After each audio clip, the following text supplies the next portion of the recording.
পৃথিবীর ফুসফুস বলা হয় অ্যামাজন জঙ্গলকে, কিন্তু জানেন কি পৃথিবীর সর্বোচ্চ বৃক্ষ নিধনকারী দেশ কোনগুলো? তালিকায় 3 নম্বরে রয়েছে কঙ্গো ডেমোক্রেটিক রিপাবলিক। 2023 সালে কঙ্গোতে বন নিধনের পরিমাণ ছিল প্রায় 5 লাখ হেক্টর, কারণ কাঠ সংগ্রহ এবং কৃষি।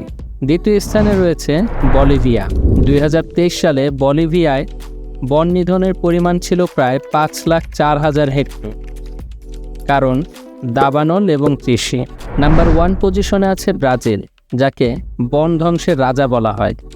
2023 সালে ব্রাজিলে বন নিধনের পরিমাণ ছিল 1.14 মিলিয়ন হেক্টর, কারণ গবাদি পশুপালন, কৃষি এবং কাঠ সংগ্রহ।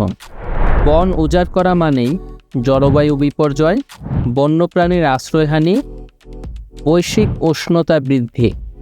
তাই প্রশ্ন একটাই, বাঁচবে বন নাকি ব্যবসা? এমনই দারুণ তথ্য পেতে সাবস্ক্রাইব এবং ফলো করুন।